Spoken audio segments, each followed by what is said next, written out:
Welcome to the Design Icons podcast, where we talk to creative leaders about work, life, and beyond. Design Icons is brought to you by Noun Project, the world's most diverse and extensive collection of icons and photos for every project.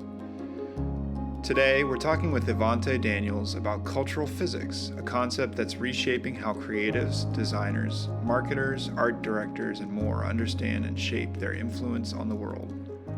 Evante is the founder and chief strategy officer at SEEQER, a cultural intelligence firm. His professional background spans industrial design, brand strategy, and marketing leadership. Evante's current work with SEEQER is dedicated to measuring the movement of culture, the mechanics within those changes, and how we interact with it as people and professionals. For many creatives, the concept of culture feels like something that moves independently of us, making it difficult to gauge its importance in strategic decision-making. This is especially true when we're doing design and marketing work, where there is a whole spectrum of directions we can move in. But it's not guesswork. Evante shares how we can define and work intentionally with the forces shaping collective perception.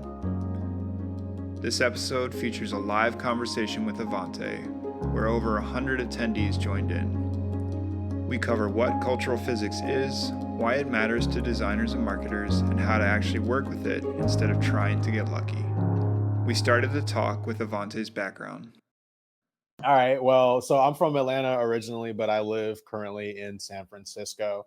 I come from a background of around 20 years in research, media, and production, really learning how we use design, media, videos, photography, print, graphics, all the different pieces that come to mind to have conversations, to drive conversations, and to shift conversations. A lot of times that happens through the term of marketing, but also has happened through opposition research and politics, through market penetration, and through brand strategy at an executive level. And so, overall, just always been a guy who's fascinated by how we create stories, the mechanisms that stories go through. And so when I was building SEEQER and wanting to get that off the ground, we became a cultural intelligence firm where we measure the movement of culture, the mechanics behind how we have ideas, how they shift in value over time through media. And so now we do that for generating high-level intelligence reports and all kinds of stuff. I had never heard the term cultural physics before I met Evante, and to be honest, I struggled to explain what culture really meant to begin with. So I asked him to open up on that a little bit. For a lot of us, it is this vague, nebulous thing, right? And so that makes it really hard for any professional to really understand if it's something that's important, if it's something that's not, how much weight they should give to it. And because we don't have a lot of language around it, it makes it hard to talk about things that impact it or things that don't. And so as we're having times when we're being hit with a lot of different values, or we're seeing a lot of shifts in the news, we may be feeling some kinds of tension, some stress that we don't know it's coming from, that's affecting how we show up at work. Maybe it's the reasons that a meeting doesn't go as well as we hoped it would have is because of some of the communication practices that happened even in the room. And so we've always had this kind of sense of things, but we haven't had language for it. And so cultural physics is more than just the media and design side. It's really how we shape and mold perception between people over time. Whether that means that I'm talking to multiple people on your live right now, and I know that they are listening in a variety of different contexts. Some are going to be listening on their phones. Some are going to be listening on tablets. Some are going to be listening on their computers at work. Some are working from home. Some are maybe out and about. But all of those contexts play into how they're exactly receiving this information. And so while we know that's true, right? Like it makes sense.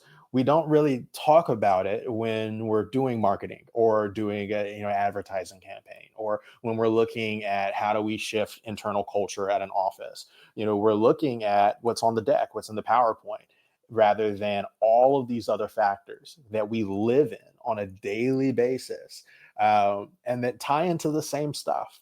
Right? We're all human beings. We all receive information in the same way. We all feel things in the same way, even if we feel them differently. And that's something that's not necessarily being considered in a lot of the conversations that we're having today. Evante mentioned a major theme within culture is the tension or pressure we all sense as we experience it together. We're aware of it, but we might not always name it, even when it feels like that tension is increasing. One of my favorite phrases is cultural volatility, Mm. and saying that we're in a time of high cultural volatility right now. And it's so interesting because there are a lot of people like yourselves who, like, we say this and we haven't even defined it yet, and they go, "Oh my God, that's exactly what we're going through," Yeah. uh, which is such a cool concept that we explore in cultural physics as science nerds, and like we're like, "Oh my God, that's super cool." But the overall thing is that you're being squeezed from every direction, if we had to put any other words on it, right? And essentially, you're being squeezed. And at the exact same time, the usual conversation points that maybe brought peace in the previous situations, they don't seem to be as effective anymore. Mm. And so we do the research as to why that is. Why does that talking point feel flimsier than it did 10 years ago? Why does, when they say it's going to be okay, we go, yeah, right. Like, no, it's not. Like, why do we feel that way? And it's not that our words are usually kind of cynical. So we say, like, the theater of it hasn't changed. It's still the same talking points. It's how we're looking at it. It's how we are perceiving what's happening. And because we're seeing this thing kind of shift in real time, it's disconcerting. It's scary, right? If you have that moment when you can kind of peek behind the curtain at a show and you can see everything that happens at a play or at a concert, but it's everything that's going on behind the stages. You're not even looking really at the performance, but you're seeing guys dressed in all black running around with ropes and cables and lights and guitars and all kinds of stuff, and it changes your perspective of what the performance is, Mm. right? Because you can see what's going on in the background, and technically you weren't supposed to see that, right? Like, How the sausage was made, right? Yeah. yeah, you realize that the performance is less entertaining than what's happening behind the stage, right? And it starts to Yeah. feel a little flat. And so in that space, you're going to go, like, what's going on? Like, I didn't know there was a stage back there, or like a curtain, and like all of these other things that are happening. Like, that's really freaky. Yeah. And depending on how much you trusted the stage, depending on how much you were tied into the play, right? Like, you are going to go through quite a dissonance, Hmm. and that dissonance affects every aspect of your life, right? It's not just the economy or like how we show up in work. It's like literally how you wake up in the morning. If you wake up going like, dude, I feel like everything's falling out around me, then someone saying everything's going to be okay does not have the same weight, right? And you may even hold it against them that they said that things are going to be okay. Mm. Um, Right. And so, if we run an ad or we run a campaign and it's like, guys, we've got you. Everything's going to turn out fine. I'm going to be Kendall Jenner. I'm going to hand you this Pepsi Yeah. can and like, we're going to save the world. Yeah. Right. Like, and everybody else was like, no. And like, while that's a funny reaction on the surface, what it speaks to is a huge gap between what we're saying on the stage and how it's being received in the audience. And the bigger that gap becomes, the larger the volatility is. Okay, so the stage is a metaphor for the work we do every single day as designers, creatives, and marketers. We build campaigns, we create artwork to communicate a message, and then those messages are delivered at scale. It's a little unnerving when you think about it differently than just making sure you sell widgets or create a nice looking slide deck. Actually, according to Avante, it's kind of deeper than that. And it's Yeah. not just because they're going to be upset with us and want a refund, right? Like, I think that's Right. the light heart of the situation, is like, oh, my conversion numbers may not be this good if this campaign doesn't hit. But think about it on a larger scale, right? Think Mm-hmm. about if we're talking not just about one company's campaign, but maybe how we talk about an issue of rights or equity in the United States. And our government says one thing and the citizens say another. Mm-hmm. Then what does that lead to? That leads to volatility. What if we're dealing with frontline employees who, they're working at a fast food restaurant and corporate says, we care deeply for you guys, but they haven't provided the right PPE to make sure that they have heat protection as they're using fryers and griddles and whatnot, right? Mm-hmm. It's the exact same thing.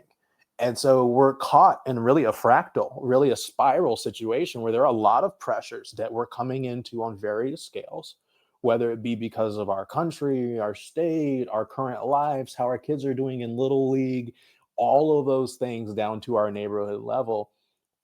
And we got to show up to work. And you got to show up to work. And there's somebody in internal comms and HR who has the most impossible job ever, which is to say, hey, set all of that aside and believe in what we're doing here. Mm.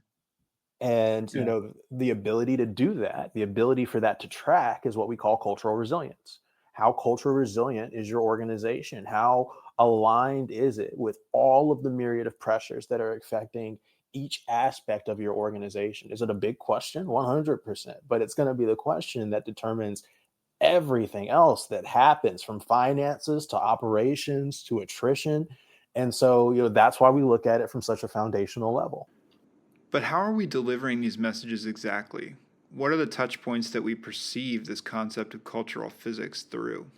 Sure. So we like to say there are a couple of domains that culture travels through, because that's really what we're looking at. We're saying, like, how does culture actually like hit people? One Mm. is it happens through experiences in the body. You go to a concert, you go to a live experience, you're hanging out with friends. You're going to experience something that goes a little bit stronger than just you chilling by yourself. And even as an introvert, I enjoy quietly hanging out with other people because there's something nice about being around other people, about being in that conversation. At that really small level, we're still talking culture. We're still creating a small example of culture between two or three friends that are sitting down there together. And it's what you're hearing, what you're seeing, what you're tasting, what's happening right in front of you. And that happens not through our brains, but through our bodies. So it's not through what we scroll and those kind of pieces. While we'll talk about that in a second, we're really talking about our felt and lived experiences. Even listening to music with other people does this kind of Mm-hmm. thing. Now, Mm-hmm. the second phase is really what we talk about with that media. And this is where it communicates through stories and through narratives. And this really plays out when we are being still and we're watching content, or we're on social media, or on Discord, or whatever, and we're getting hit with, stories from different people, whether it's a post, whether it's an image, a video, a meme, and it's someone sharing their perspective, it's someone else sharing their perspective, it's a company sharing their perspective, it's this group Mm. sharing their perspective, and essentially you're caught in a shouting match, right, that we've gotten to normalize, but your brain hasn't. And so in those spaces you're getting hit with a lot of cognitive load. You're having to debate and choose and judge in the moment which things are right, which things are wrong, which things feel good, which things don't. And so you have that level, right, and that's really the digital side of it. The final level that we talk about a lot is institutions.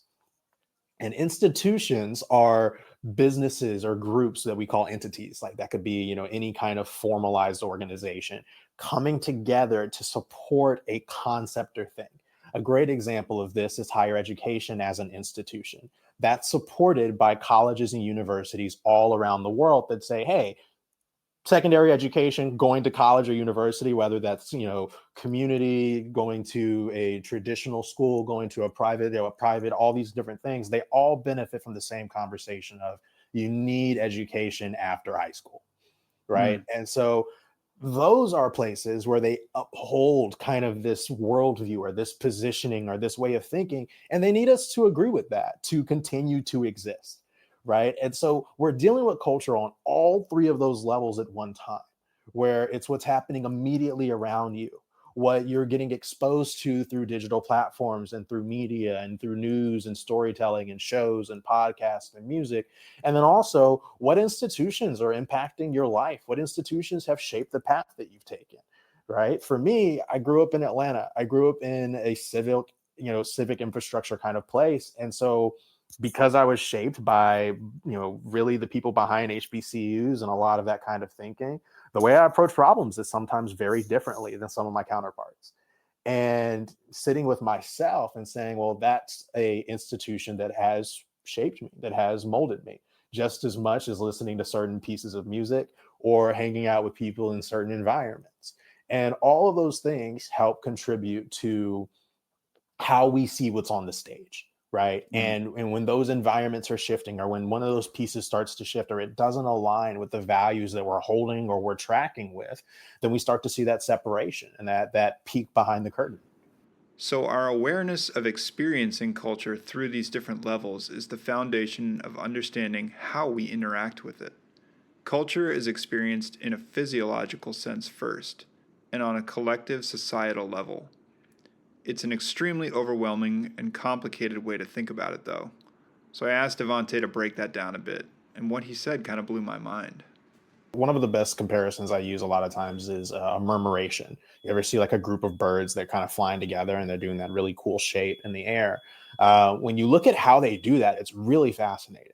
Because you would think that there's like some weird, they all lock in together, they just get it, and like I don't know, they're vibing or something. Like it's really fascinating. What happens though is the birds that are on the outside of the murmuration are really paying attention to the environment. And so, say if they want to go to the right or something pops up and they feel this air current shift and they turn that way. And so then the bird next to them doesn't pay attention to the environment. They just pay attention to the next bird. Mm. And then they turn and they turn and they turn and they turn. And so it continues to do this kind of like informed but slowly viral, right, sharing that's happening even as they're flying through the air in this super organic shape. And so that's become the way I look at culture, is through the same thing, because it's what we do, right? If I watch something and then I send it to you and I say, hey, this is hilarious. And then you send it to 5 people and you say, hey, this is hilarious. And they send it to 6 people and they say, hey, this is hilarious. Soon we've got a trend, whether that's for, getting someone to sign up for a block party, downloading an app, purchasing or downloading vectors from Noun Project, like whatever those pieces are, it comes down to the same thing. We need a group of people to do the same thing at the same time. Mm. And if we call that propaganda, if we call that, advertising, if we call that marketing, if we want to call that organic or earned or paid, it's Mm-hmm. all the same thing in the sense Yeah. that we are trying to steer the murmuration, at Mm-hmm. least a part of it, right? We're dropping an ad out, we're dropping an email out to 10,000, 30,000, 40,000 people, and we're hoping that X percentage of them are going to turn with us, right? And they're going to go in the direction that we're going to go. And so for us to understand, right, culture as just a base thing, we have to accept that it's got this fluid thing to it, that it's also highly responsive to what we do. Mm. And that's the part where this becomes very serious for a conversation for media people and marketers, because what happens if you steer the murmuration into a wall, Yeah. right? Yeah. And it sounds, to a level, it sounds kind of light, but it's actually, we've done it before, right? We've made mistakes where we've run ad campaigns and we've looked at it and go, oh my goodness, we shouldn't have said that, because now Yeah. millions of people are doing this thing. Right. And we've seen trends that people have tried to backwalk because they're like, wow, we didn't think about the consequence of that. What we're seeing is the actual scale of our work and the true goal of our work, right? It's not an individual conversion. We're trying to get lots of people to buy in or sign up or click on things or do things, right? All of business kind of focuses on at least some level of cultural physics, because you are speaking not to just one person, but you're speaking to a group. Let's talk about running into walls, because too often we look at marketing and creative as work that can't do much harm. But if we're not careful, that's far from the truth. Case in point, the prescription opiate epidemic across America was made possible in large part through the work of marketing and creatives.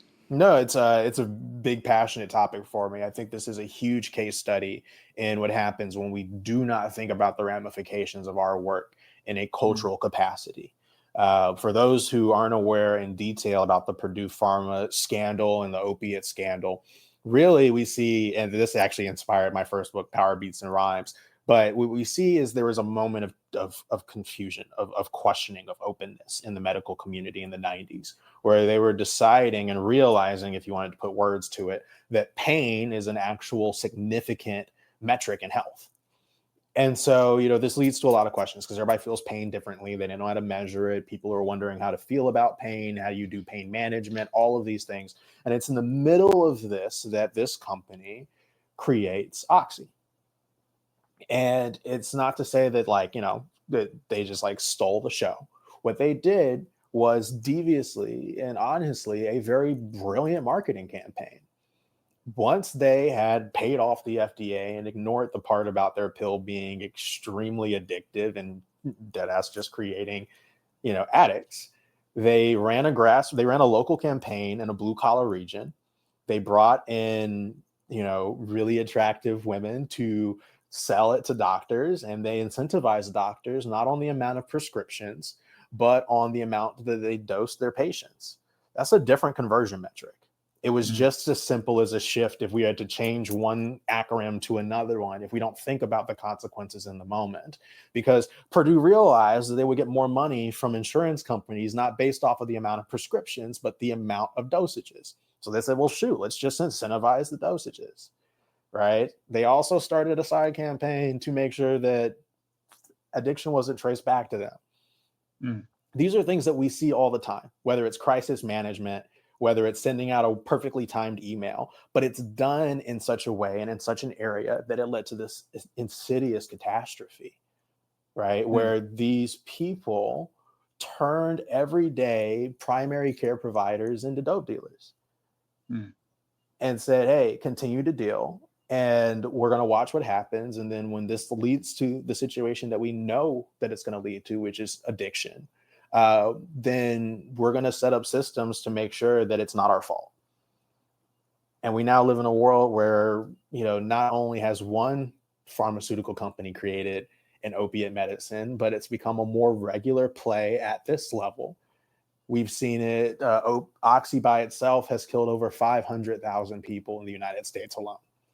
That's not even including those who are not able to afford Oxy because of how expensive it was made through insurance medicine and had to turn to things like heroin and much more recently, fentanyl. And as we look at this Mm. larger opiate crisis, and especially from a marketing lens, it has to sit with you that a very simple ad campaign, a very simple sales tactic that was run in one small region of the United States, it may be a campaign of $2 million, has had countless destruction on not just people's lives, but how we view addicts, how we view the homeless in our country, how we do substance abuse, and even our economic issues to this day. And there's no Mm. accountability for that. And it's terrifying because now we live in a world where we have digital ads. That happened in 2001, right? If you had 2 million today, you could do a global campaign. And what if you're not thinking through the effects of your work? What if you're just caught up on the short time, quarterly goal? Mm-hmm. You're not going to be thinking that, 15 years later, this could kill 500,000 people. If you're feeling uncomfortable at this point, you're not alone. This is a scary side of what we do as creatives and marketers. But there's good news here too. We can influence culture in positive ways. And this was where the heart of the discussion lies: how to build resonance that's felt, remembered, and trusted. Yeah, like how do we encourage, healthy building? When we talk about cultural resilience, we're seeing this alignment with where culture is going as we're valuing different things as a group of people, right? And as those values change and things, as we desire a more equitable future, this means that there has to be a level of fluidness that comes from the company that says, okay, this may not have been what we originally saw at the forefront because it's hard to predict these things, but this is where things are at and these are where things are headed. And so it's, how do you embrace without losing yourself? And I think that's the art that you really see with companies like Patagonia, with REI, that say like, hey, there are conversations that we couldn't have 10 years ago that we're having now. We want to be a part of those conversations, not that we didn't care before, but here we are now. Right. And so there's a part of it that's, yeah, it's kind of riding the wave, and you'll hear some cynical people talk about it in a small instance.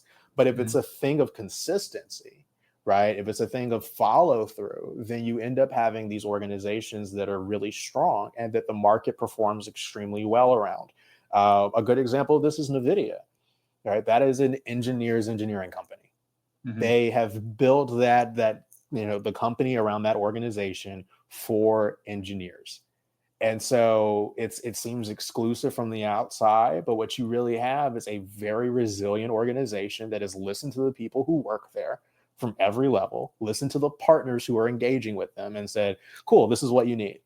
And this is how we can approach this. And now what are they at? Like a $4 trillion cap or something insane like that? Like it's absurd. But the cool thing is that cultural resilience always predicates financial success.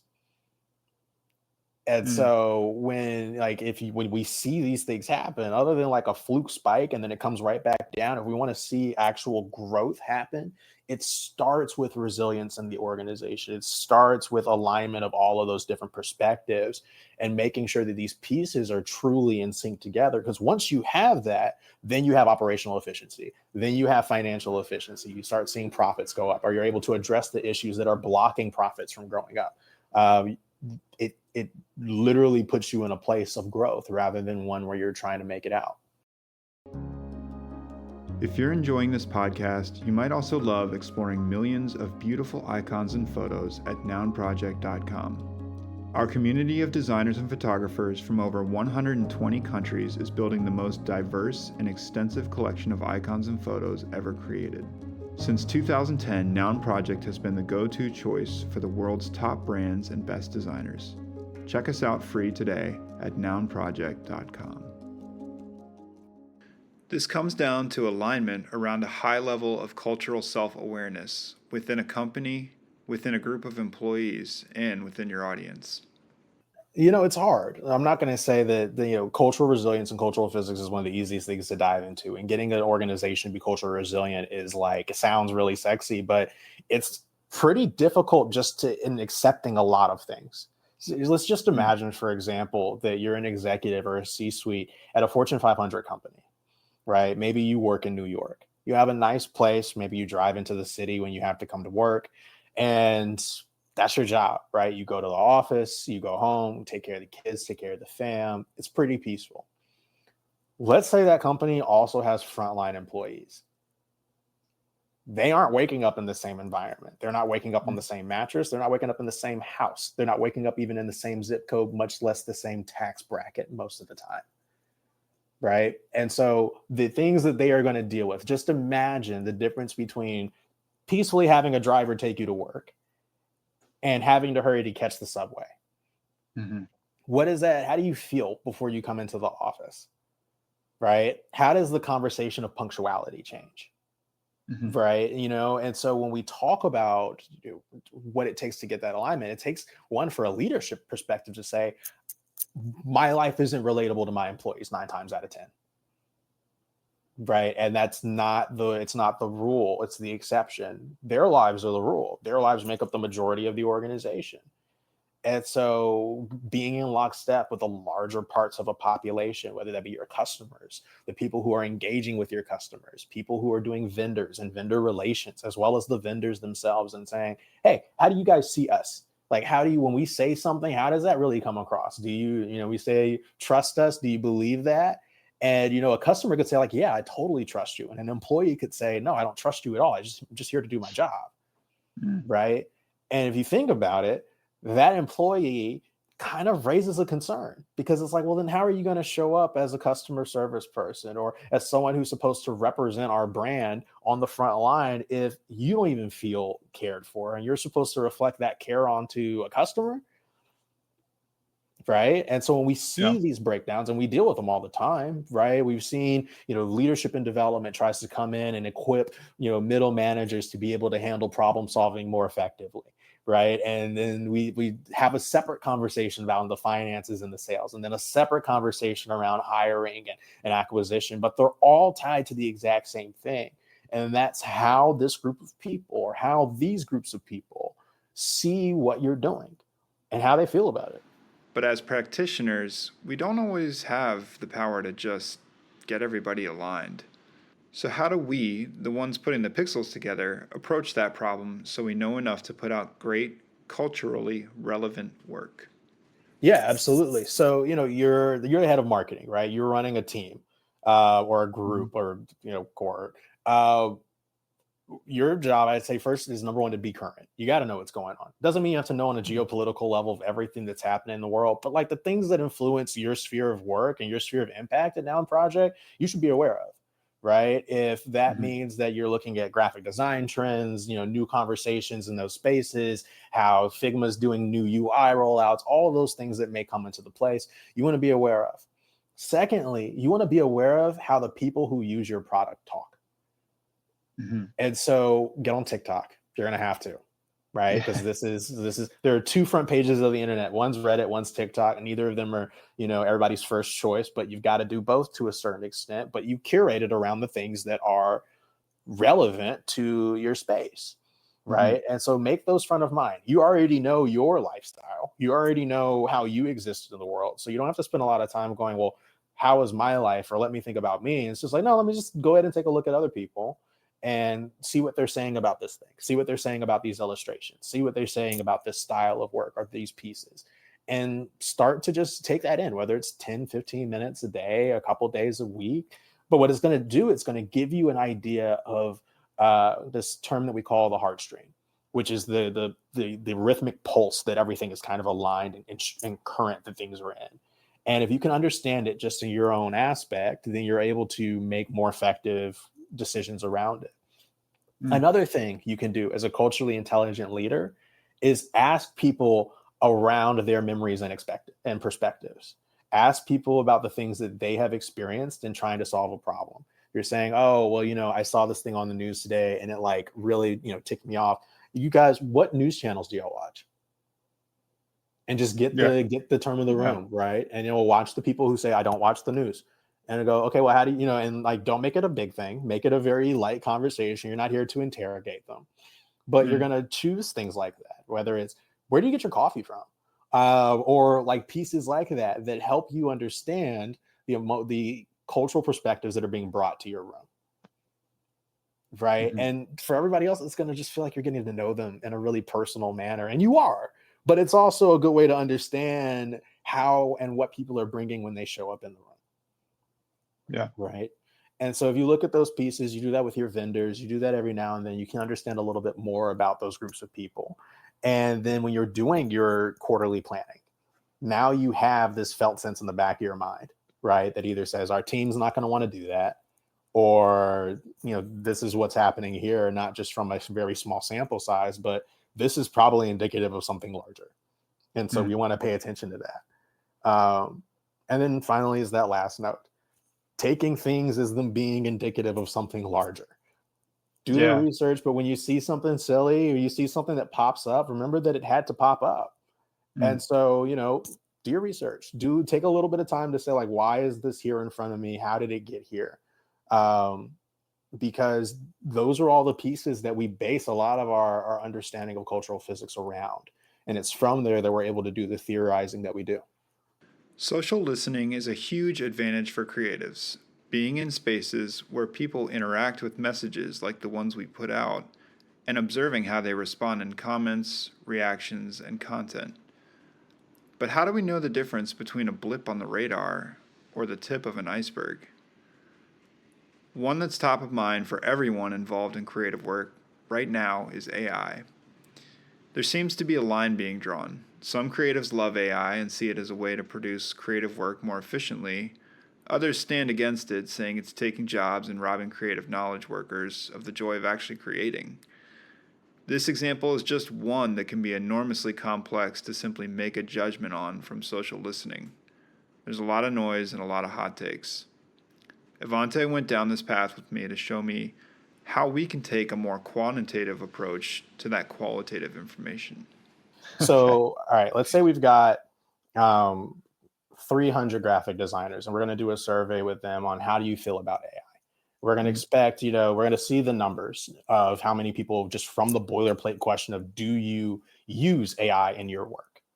Mhm. Yes, no, right? And out of that segment that says yes, we're going to first see out of that population how many is that a majority or not. That's going to give us a first clue out the bat, especially if we did our job in building that segment, Mhm. right? And so if that's either based off of geographics, it's based off of behavioral patterns, but we've pulled these people well, and we know that they're qualified for what we're actually looking into. So one, we got majority conversation right there, which means while there may be some people who aren't using AI, if the majority of the population is, then we understand that. Now, this is where a lot of people stop. Not where we're going to. So we expand with that same percentage that said yes, because these are the guys that we're really focused on. We're assuming they're the majority right now. We're going to say, what tools do you use? Right? They're going to give us the tools that they use. Then we can go reach out to that company and say, hey, we work in this lane. We do this thing. We see that this tool, is being used by a lot of people in the design field. How are they using it? Now, we didn't ask the designers that question. We're going to go ahead and ask the tool, because like, why ask the designers when you can just get the data from the source? And they'll come back and they'll say, well, most of them are doing this thing. Most of them are doing that thing. It doesn't have to be super specific, but it can be, right? And so now you can come back to your designers and say, when you're using the tool to do X, Y, or what are you doing? What are you aiming for? Right? And so how does this all lead back up to the top? When we're talking about a noun project and we're talking about AI generated vectors, for example, now we know the majority position on leading in with AI, right? We know exactly how these pieces are being used. We know the tooling and the conversations that are happening around it. And so we're not just throwing out, hey, we have an AI feature. We're saying, look, the actual room around AI is way more nuanced than like use AI, don't use AI. But a lot of you are looking to use AI to enable or empower your work rather than replace it. And so, that's the cultural conversation that's happening, is that like really strong designers are starting to use it to do work faster, right? Rather than using it to supplement all of their work altogether. And so then that becomes the angle. That becomes the way that we move forward in driving. And we say, look, we're not going to tell people to fully let AI remove everything. We're going to add, really strengthen and talk strongly about creativity. But based off of the data and the drilling down we just did, we've learned that when people are using AI, they're not using it for full creation. They're using it to, rasterize things a little bit faster, to do a live image trace that makes it easier to take things in from PNG into a vector, right? And so we're just going to follow that conversation. That's what everybody's doing. Then we're going to say, yeah, go do that.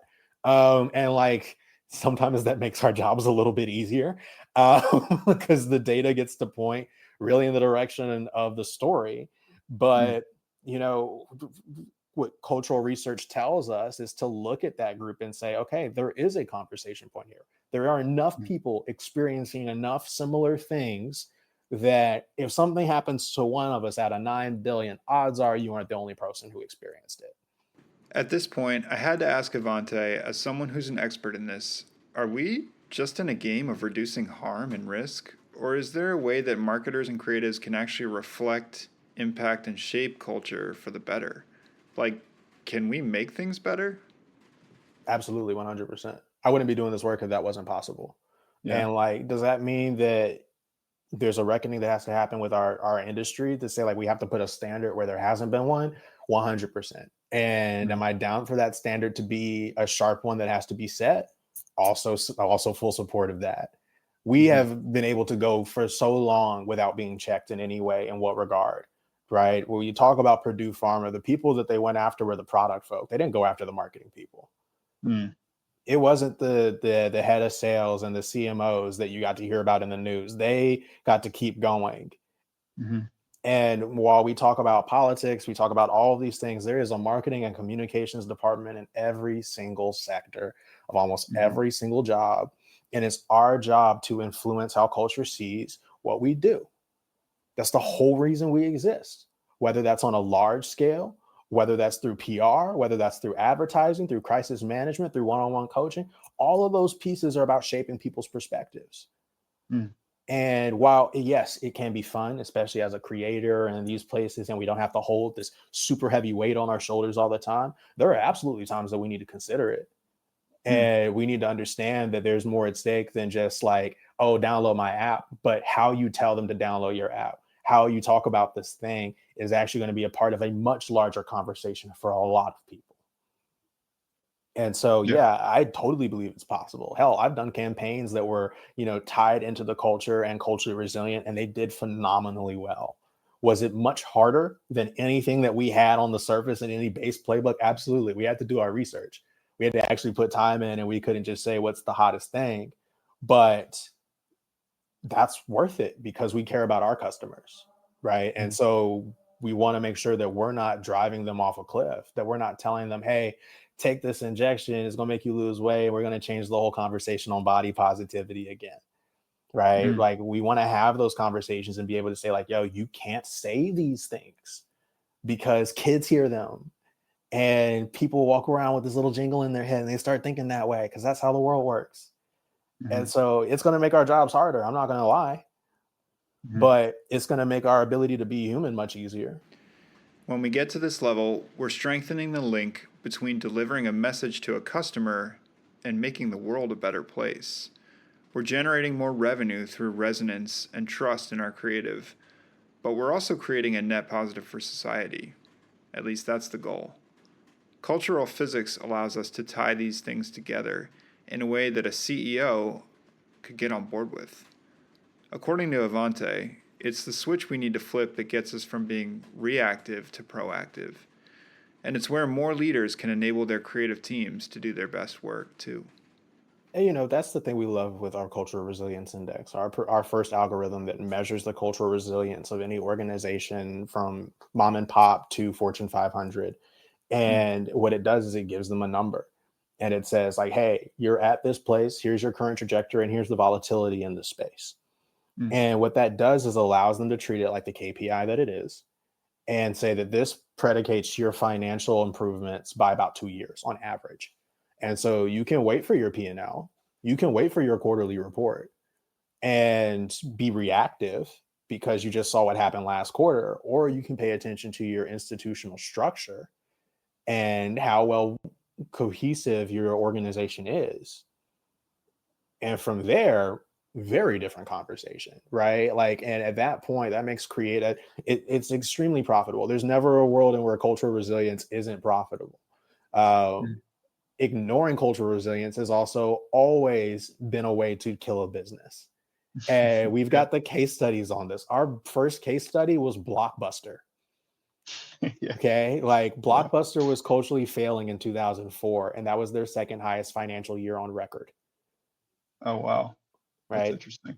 Netflix was a tiny little company of 20 people at that time. They had a cultural resilience score that's still one of the strongest ones I've ever seen, especially Mm. during that time period. And it predicated all their growth, all of what happened afterwards is because they maintained that alignment. Doesn't mean that it morally was everything that we wanted it to be, but it Right. means that cohesion was there. Regardless of what role you play in creating and delivering messages, there's one major takeaway you need to walk with from this conversation. You influence culture every day in everything that you do. And while it may be on a small scale, maybe with your friends, that's what makes you human. And so Mm. don't avoid that responsibility. Embrace it. While the internet and social media have created a sense that only viral messages can make an impact, or that thousands of people need to be immediately reacting to our messages, the truth is just 3 or 4 people hearing you is a major change in the world. When Evante described the birds turning as a metaphor for culture spreading, that immediate person right next to you plays a huge role. And that's where we need to think about impact first. If we can't influence one person right next to us, we can't influence 100,000 people on the other side of our creative projects either. There's an old story that I'll in my part with this, that I always think about in our work is that there was a storm on this beach that happened one time. And so this guy's walking and he sees all these starfish that have washed up on the shore. And Mm. he's walking down the beach. He just keeps seeing starfish and he comes across this guy. And this guy's picking up starfish and he's just like hurling them back into the ocean. And he's just doing one at a time, just like one at a time. And the dude's like, what are you doing? And he's like, well, if they don't get back in the water, they'll die.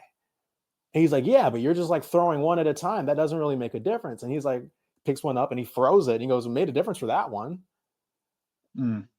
Right? Like, if just think about the fact that, like, there are people who are watching or listening to this stream right now. I don't know what's going on in your lives. I don't know where you're at, but you took the time out to listen and watch it. And so that gives me a responsibility of how I'm going to show up here.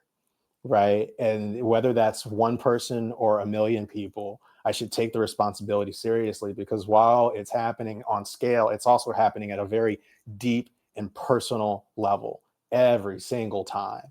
And so it used to freak me out. It used to make me like actually sick to think about teaching to a lot of people, because I didn't want the responsibility of influencing that many people. At one point, I was like, oh my God, that's terrifying. Now it's more sobering, right? Of, okay, you're trusting me for an hour, for 56 minutes to talk about something that you may not have heard before, and you're taking me at my word, and I'm deeply humbled that you are. I should steward that well. Whether that's 30 seconds in an ad commercial, whether that's 15 minutes on a TikTok reel, or whatever it's going to be, it doesn't mean that everything has to be super serious and all gravitas and like not funny, but it means that like, yo, this person is giving you something. And in culture, there's energy and there's effort that is going into them taking that in and them processing it and them dealing with it. And so, like, maybe respect that. If you want to follow along with Evante and learn more about cultural physics, here's how. So if you love what we're doing at SEEQER, you can always hit me up. My LinkedIn actually has a Let's Kick It link on my profile. Please use it to reach out. There are times for us to connect and talk about cultural physics, talk about any issues or concerns you may have around culture in your own organization. If you want to dive deeper into SEEQER's work, you can go to our website, which is seeker.co. Also, just DM me. I run the business, so I can just talk to you about it. My Substack is Cultural Field Notes. This is on the platform Substack, and it's where I'm writing real-time media analysis and cultural physics notes of things that are happening that I'm seeing in my own world and explaining exactly how those things work out. You can find that. There are links all throughout my LinkedIn for my Substack, but it's also available on Substack at Cultural Physics Notes. Emil, it is absolutely worth it if you are trying to build a community over there, but it has to fit the culture that you're trying to reach. It's not just worth it as a platform by itself, but if that's where your community is gathering, if that's where your people are gathering, then you should absolutely gather with them. Other than that, we'll be doing cohorts and other things to help educate teams and organizations around cultural intelligence. And so would absolutely love to help anybody out who has any questions. Huge thanks to Evante Daniels for joining us to chat, and a major thanks also to our audience for listening in. That's all for this episode of the Design Icons podcast, brought to you by Noun Project. Thanks for tuning in, and we'll see you next time.